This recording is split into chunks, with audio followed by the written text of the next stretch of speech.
Welcome to the Financial Coaches Podcast, where we talk about how to build your practice from startup to scale up while being the kind of coach your clients crave. Finally, a podcast for financial coaches. Here are your hosts, Maria Casillas and Cody Sizemore. Hello, everyone. Welcome back to the Financial Coaches Podcast. I'm Maria Casillas, joined here by my incredible co-host, Cody Sizemore, and we're going to chat with you a little bit today about something that's going on in Cody's coaching world. Before we do that, we just want to say thank you to each of you who's tuned in today and last week and every week since we started. We really appreciate you. We encourage you to keep having those requests coming through of topics that you'd like to hear us talk about, because that is why we are here. It's to serve you. Cody, how are you doing today? I'm good. Yeah, you're good? Hey, I just want to say I like your hat. Oh, thank you. I promised you I wouldn't say anything, but it is a fun hat. So for those of you who are just listening, it says they hate to be a silly, they hate to see a silly goose winning. I liked it initially because my daughter sometimes calls me silly goose. She calls other people silly goose sometimes. She doesn't mean it in the mean way that I think some haters really do mean it. But I just like the fact that, you know what, when somebody doesn't think what you're doing is cool, and then they see you winning, they don't really like that. So I know we weren't talking about that, Cody. I would love to hear a little bit about what is going on in your coaching world right now that you would like to share with our listeners. Sure. So this happened a couple months back, and I was kind of thinking like, what are we going to talk about today? And I was like, well, this is something that I think a lot of coaches have probably dealt with in some degree, and the way I handled it, it worked out pretty decently for me. So essentially, what this is like, Maria, let me ask you this actually: have you ever had a client that you've been working with for a handful of months, and let's say that you have them in like a specific program, 6-month Mm-hmm. program, whatever it might be, and a couple months before the program ends, they say, "Hey, I think I want to stop." Has that ever happened? It has. Yeah, I'm Yeah. pretty sure it's happened to like every coach for one Yeah. reason or another, right? Maybe the person isn't seeing the value. Maybe the person isn't following the program.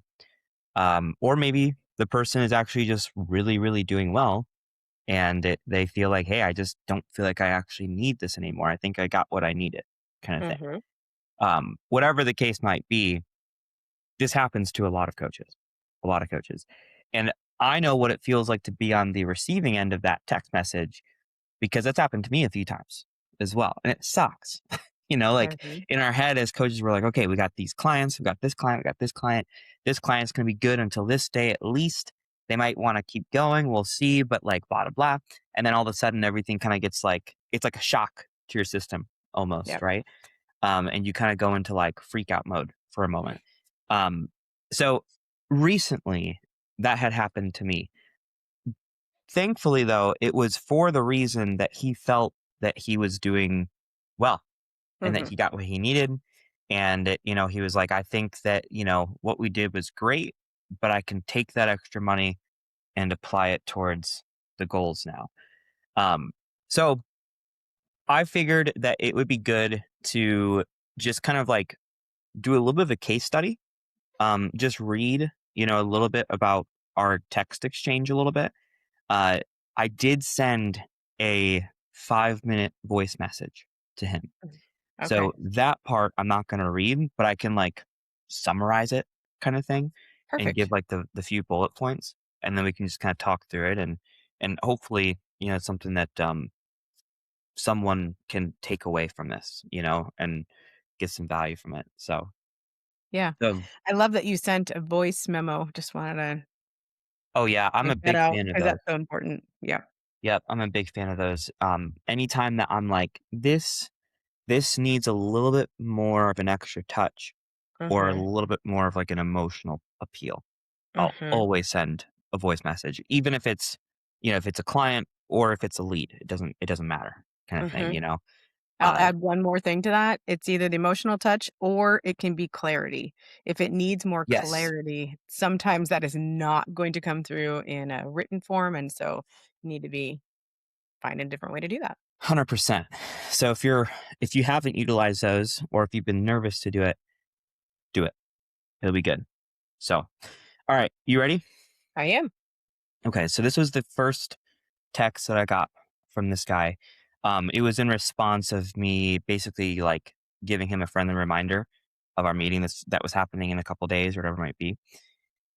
And he sent a text and he said, "So I appreciate all the support to this point, but I'm ready to move on. I decided not to continue with the services beyond the original plan. But at this point, I feel like I have the tools that we discussed and I'm comfortable managing things on my own." For clarity, he only had one more meeting with me, just so you Okay. know. And he was Okay. a client that was doing like a monthly installment kind of thing. Mhm. Um, Mhm. so, one more payment of $500 and it would have been done. $500 is $500.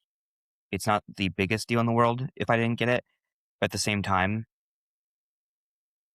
it helps, Yeah. So As you read that, though, all I heard was he wasn't going to continue on beyond the original.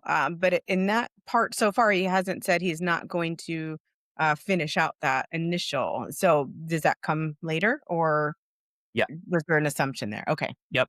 So the reason that he brought that up is because I had like given him a heads up that our next meeting is our last one, and that we could talk through things to see if he wanted to continue in some way. Gotcha. Okay. And he actually showed interest in continuing Hmm. in that meeting, which Okay. was interesting, right? Hmm. So Hmm. he responded and he said that, and I said, "Hey, man, thanks for letting me know, and I understand. May I ask so? I think it was the last time that we met, you were showing interest in learning more about what it looked like beyond the initial 6 months, but now you want to potentially take a step back before our final meeting. Just seems like something shifted, and I was curious to see if you'd be willing to share some feedback on that for my own reference, really." And he Hmm. responded and he said, "I think that there are a lot of things that are playing into it. I came to the conclusion that I spent thousands over the past couple of years for services, courses, and programs. And that has been a huge resource or a huge source of leakage. I wish I had a lot of those funds back. This isn't about your services. There have been several, um, and they haven't all been valuable. Working with you has helped me provide some clarity and some control.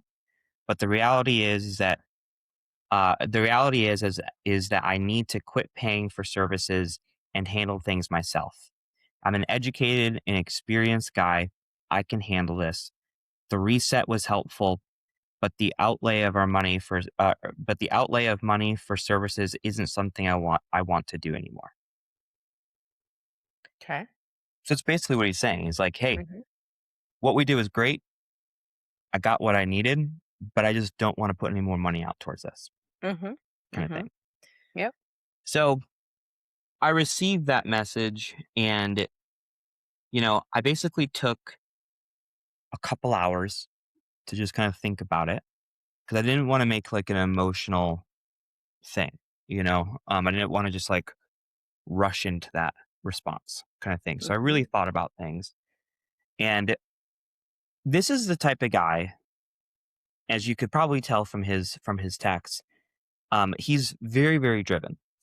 He is highly educated. He makes really good money. Um, and he holds a very high standard for himself in a lot of ways, right? Hmm. Um, so knowing that and getting to know him, I wanted to make sure that I approach this in a way that was actually going to call that out, right?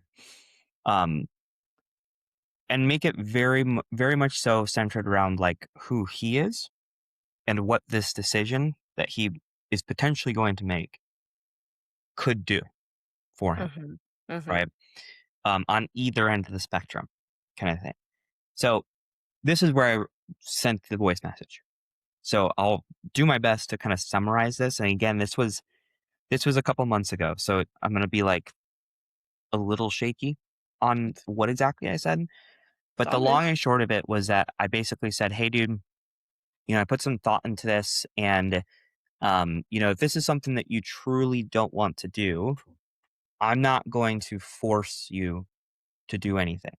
Now, in our agreement, it does say that you need to fulfill the entire commitment, both time and resources. Um, so just so you know, we do have a signed agreement around that. But if this is truly something that you want to step away from, I'm okay with that because of Hmm. the great experience that we've had so far, and because of the relationship that we've made up until this point too. I think that our relationship is more important than this $500 to me Hmm. Hmm. personally. So I laid that out first. Hmm. And then I then called him out on who he is. And I said, "Hey, so here's who you are. And this is what I've learned about you." And I just basically copy and pasted what I just said about him. Right. And I was like, and for you to essentially step away from something before you actually finish the job, to me, that doesn't seem in character for you. And that concerns me. And I want you to understand, like, I'm not saying this just so I can get the extra $500. Like, I'm saying this because that's why you hired me, right? Right. Um, and for you to step out of character here and to not finish something that you committed to not only me, but more importantly to yourself that you're going to finish. To me, if you were to make that decision, that is going to cause a ripple effect in your life. And slowly but surely, those habits and those systems that we have built over the last 5 months together will slowly start to drift off because you're going to say, well, I did most of it good enough. Or, maybe, the communication that you've been doing with your wife. Well, she has this and, she's content. I don't really feel like I need to get into this thing. So it's good enough. Or, your career or this dream of this business that you want to start. All of these things are going to potentially be a ripple effect of the decision that you're making now because you're acting out of character. And me personally, I don't want that for you. I have a feeling that you don't want that for you as well.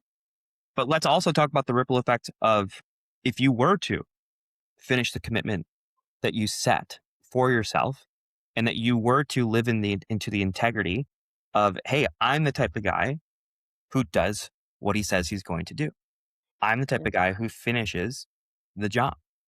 And what's the ripple effect of that? And I laid that out for him as well.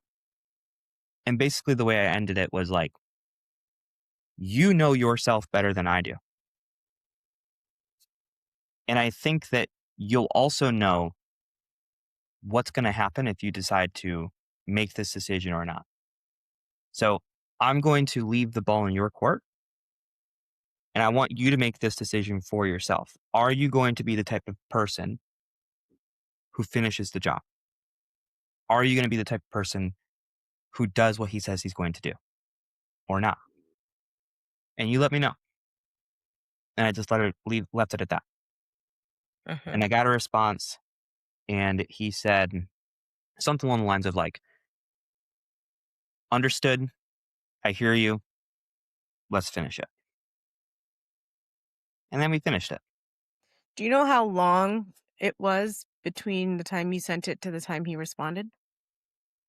I know it's a while ago. I'm just, Yeah, let was me it see here. a couple hours? Was it Um, a couple days? I mean, it doesn't have to be real precise. I'm just, yeah, I'm just curious. it was 4.5 hours. Okay. Okay. So not minutes, but not days. So, Right. um, good for him. One of the things well, he just did the final month, right? And then didn't continue on beyond that, I presume. That's correct. Okay. Yes. All right. I did tell him that the door's always open. And he basically said, like, yeah, once I get through these foundational phases and, I'm looking more into like this goal, this goal, this goal, Mm-hmm. I'll probably reach back out. But for Mm-hmm. right now, for what I need, I'm good. And I was Mm-hmm. like, totally understand, you Yeah. know? Yeah. Yeah. Have you not have you. I have two things in my mind. I'm going to stick with this one first. Um, I love how you brought it to him being in or out of character.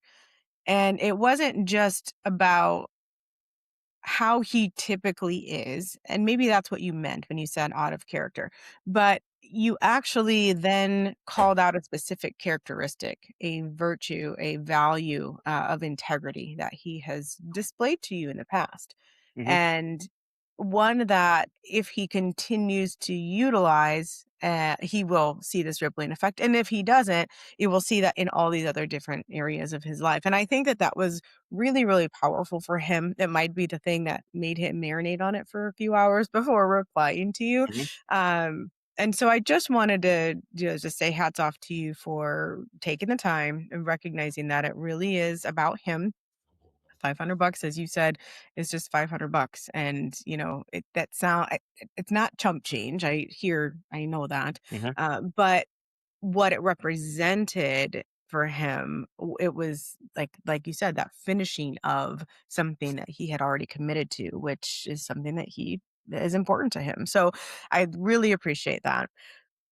Where I was going right before I wanted to say that was this question of, have you ever been, because I know I have, on the other side of that where you're the one saying, I have enough and I don't need to finish this out.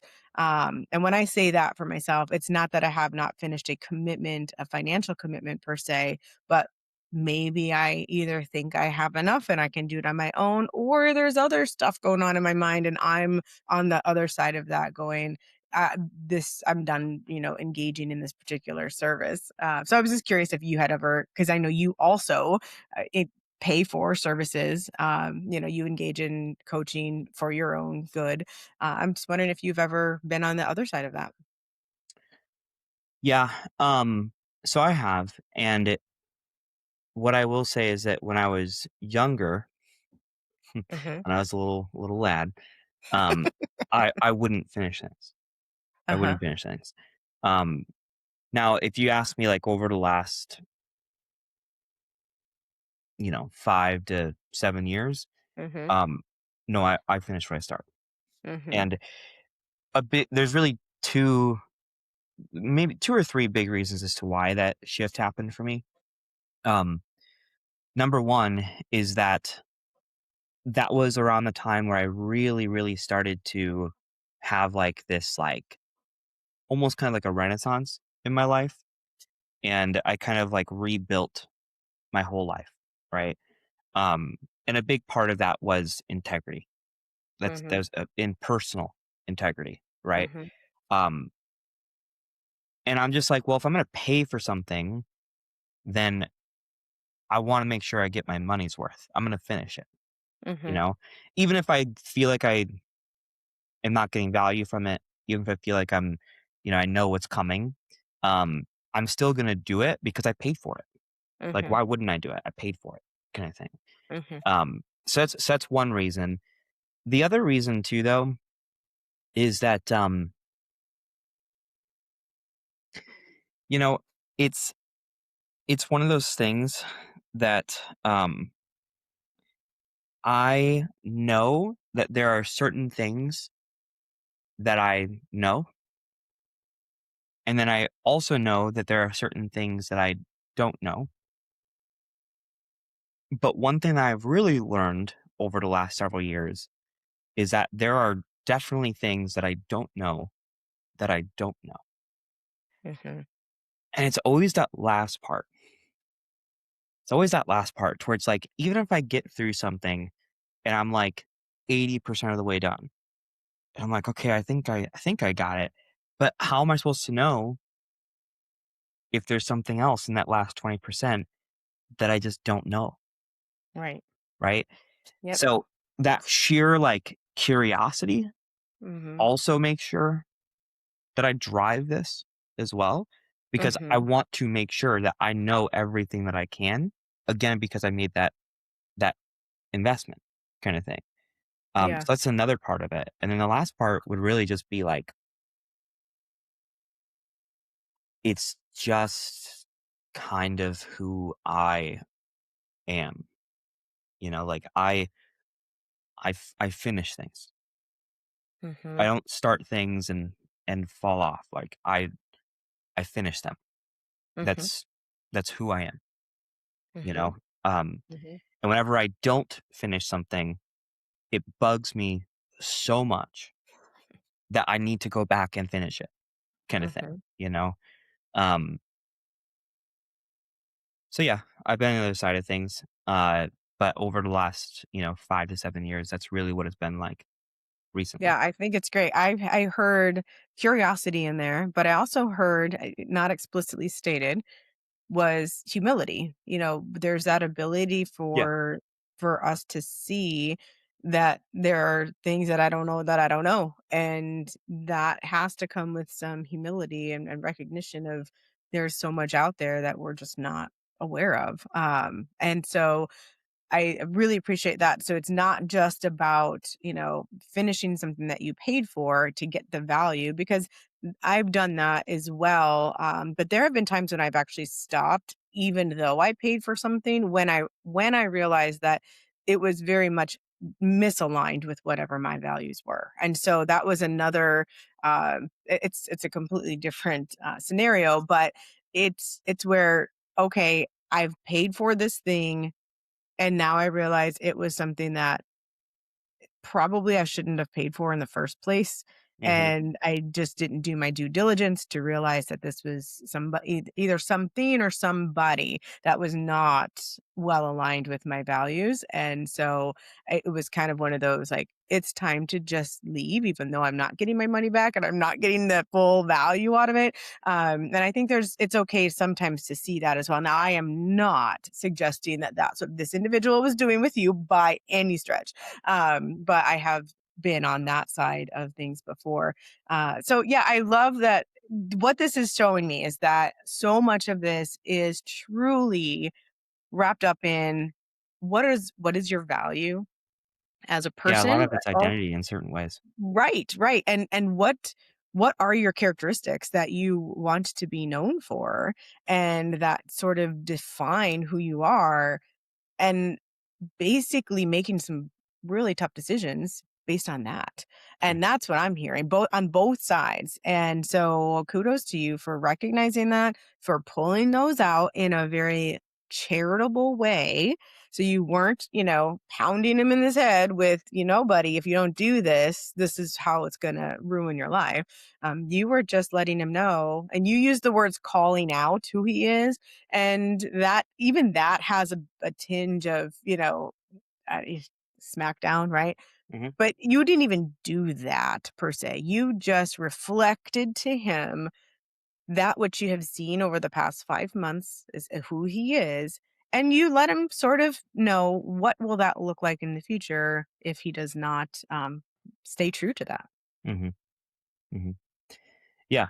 And what's great is like we had that last meeting and we got a lot done. Like Oh, good.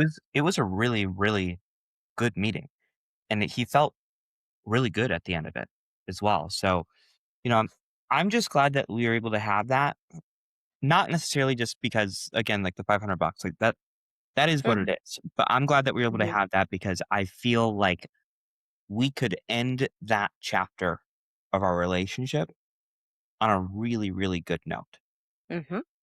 and that's really important to me. Um, and I think that he felt that too. Um, maybe going into the meeting, he was like, "Oh, here we go. One more." Right? Like But he I think felt that like at his the end of arm the was meeting twisted. when he hopped off, he was grateful that Mhm. we had that. So, and I was grateful for the time that I had with him as well. He was a really good guy. So, Yeah, that's wonderful. Well, thank you so much for sharing that. It really brought out just some of the really important things that we have to, as coaches, really consider each time we're sitting across from another human being, and that it's not just numbers, and it's not even just the psychology of things. It really centers around who that person is, what they value, and what their virtues and characteristics really are for them. mhm, mhm. Absolutely. Alrighty. Well, thank you for listening to this episode of the Financial Coaches Podcast. If you feel like you've experienced something like this and you haven't been sure how to approach it, maybe give that kind of approach a shot, you know? And if you feel like that, you have someone or something that you're kind of struggling with or that you have questions on or whatever it might be, and you just want to connect with myself or Maria or even just like some like-minded coaches in general, we have a really awesome Facebook group. It's called the Financial Coaches Community by New Money Habits. It's free to join. So join on in there, say hi, ask your questions, and we'll be there to support you guys. But once again, thank you for listening to the episode today, and we will catch you guys next week for another episode of the Financial Coaches Podcast. Thank you for listening to the Financial Coaches Podcast, brought to you by New Money Habits and Sizemore Financial Coaching. Submit your questions to our hosts by emailing podcast@newmoneyhabits.com. Be sure to subscribe to be notified of future episodes and join our growing group of like-minded coaches on Facebook. And until next time, happy coaching.